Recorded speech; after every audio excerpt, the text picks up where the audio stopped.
নমস্কার সকলকে। আজকের ক্লাসে আমরা আলোচনা করব দশমিক সংখ্যা সরলকরণ। এই ধরনের সরলকরণগুলো কিন্তু বিভিন্ন চাকরির পরীক্ষায় পড়ে থাকে, যেগুলো হঠাৎ দেখে আমরা অ্যাভয়েড করি। চাকরির পরীক্ষায় খুব কম সময়ের মধ্যে করতে হয়, তো এগুলোকে কীভাবে খুব কম সময়ের মধ্যে করব সেগুলো নিয়ে আজকের ক্লাসে আমরা আলোচনা করব। প্রথম, উপরে রয়েছে কয়েকটি দশমিক সংখ্যার গুণ বাই নিচে কয়েকটি দশমিক সংখ্যার গুণ। তো এগুলো করব কিভাবে? প্রথম আমরা লবের দিকে তাকাবো। লব যেহেতু উপরেরটাকে বলা হয় এবং হর নিচেরটাকে বলা হয়, প্রথম লবের দিকে তাকাবো। লবে দেখব দশমিক ও শূন্য বাদে যে অঙ্কগুলো পড়ে থাকছে সেগুলোকে আমরা গুণ করবো। এখানে 2 রয়েছে, 5 রয়েছে, 3 রয়েছে, 4 রয়েছে। এখানে তাহলে কি করব? প্রথম 4কে 3 দিয়ে গুণ করব, তারপর যেটা পাবো তাকে 5 দিয়ে গুণ করব, তারপর যেটা পাবো তাকে 2 দিয়ে গুণ করবো। তাহলে কত হচ্ছে? 4 3 12, 12 5 60, 60 2 120। তাহলে আমি একটা বড় করে বাই দিলাম, এখানে একটু দূরে 120 লিখলাম। এরপর আমাদের দেখতে হবে এখানে দশমিকের পর কতগুলো ডিজিট বা অঙ্ক রয়েছে।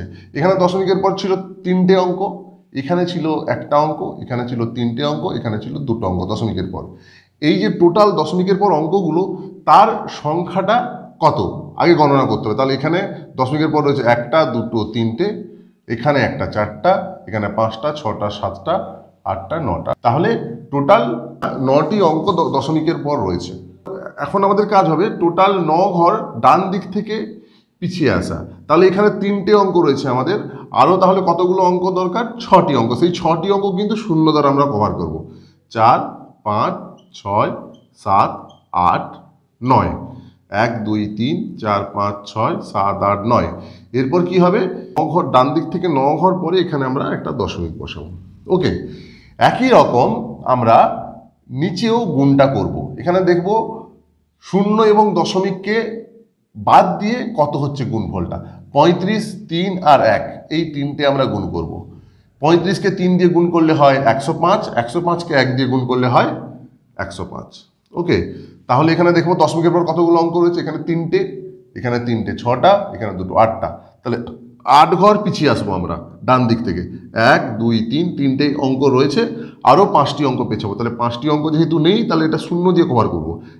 4 5 6 7 8, 3 3 6 2 8, 3 3 6 2 8।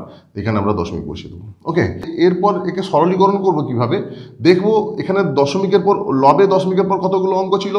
লবে দশমিকের পর 9টি অঙ্ক ছিল, এবং হরে দশমিকের পর কতগুলো অঙ্ক ছিল? 8টি অঙ্ক ছিল। এখানে আমাদের কাজ হবে কি, লব এবং হরে দশমিকের পর অঙ্কের সংখ্যা একই করা। তো দশমিকের পর অঙ্কের সংখ্যা একই করতে গেলে তাহলে কি করতে হবে? এখানে 9টি রয়েছে, লবে 9টি রয়েছে, হরে 8টি রয়েছে দশমিকের পর অঙ্ক। তাহলে দশমিকের পর অঙ্ক এখানে আরেকটা তাহলে জুড়লে তখন সমান হবে। দেখো 9টি হচ্ছে, তাহলে একটি অঙ্ক বেশি করা মানে, একটি অঙ্ক বাড়ানো মানে একটা শূন্য দিয়ে আমি কভার করলাম। এরপর কি করব? আমরা এই দশমিকটাকে বাদ দিয়ে দেবো। অ্যাকচুয়ালি লব ও হরের দশমিকটা বাদ যায় তখনই যখন দশমিকের পর একই সংখ্যক অঙ্ক থাকে। তো এখানেও এই শূন্যটা দেওয়ার পর হরেও 9টি অঙ্ক হয়ে গেল দশমিকের পর, এবং লবেও 9টি অঙ্ক হয়ে গেল দশমিকের পর। তাই আমরা দশমিকটাকে বাদ দিতে পারলাম। এরপর এই শূন্যগুলো বাদ দিয়ে দিচ্ছি। বাম দিকে শূন্যের কোনো মূল্য নেই, বাদ দিয়ে দিলাম। এই শূন্য বাদ দিয়ে দিলাম। তাহলে পড়ে থাকলো কত? 12/105। এবার দেখো কোনো কাটাকাটি হচ্ছে কিনা। 3 4 12, 3 3 9, 3 5 15। উত্তর হলো 4/35। আশা করি বোঝা গেল। এই ধরনের আরেকটা যদি অঙ্ক নিয়ে আমরা 0.001 গুণিতক 0.004 গুণিতক 0.003 বাই 0.02 গুণিতক 0.006। এটাকে করবো কিভাবে? খুব সহজে নিমেষের মধ্যে করবো। কিভাবে? জাস্ট আমরা গুণ করবো।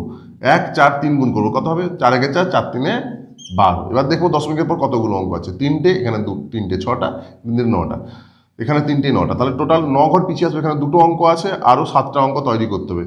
1 2 3 4 5 6 7। এখানে দশমিকটা পড়লো, বাই দিয়ে দিলাম।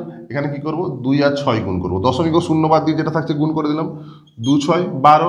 একই রকম দশমিকের পর কতগুলো অঙ্ক আছে? 3টে, এখানে 2টো, 5টা।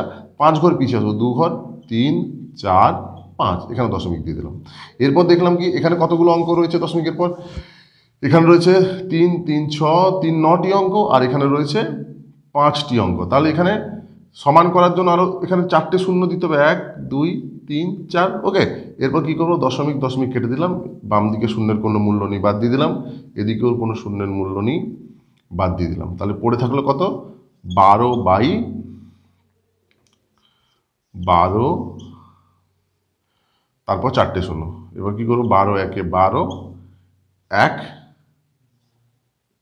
0 0 0, 1/1000। এটার মানে হচ্ছে 0.0001। যেহেতু একের পর 4টে শূন্য আছে, তাই এখানে উপরে 1 ছিল, 1 বসিয়ে দিয়ে 4 ঘর পিছিয়ে আনবো, এখান থেকে 1 2 3 4, 0.001 অ্যান্সার। তো এই ধরনের অঙ্কগুলো কিন্তু এইভাবেই খুব সহজে করা যেতে পারে। আশা করি ক্লাসটি থেকে সকালে উপকৃত হলে। আজকের মতো ভিডিওটি এই পর্যন্ত, পরের ক্লাসে আবার দেখা হচ্ছে। নমস্কার।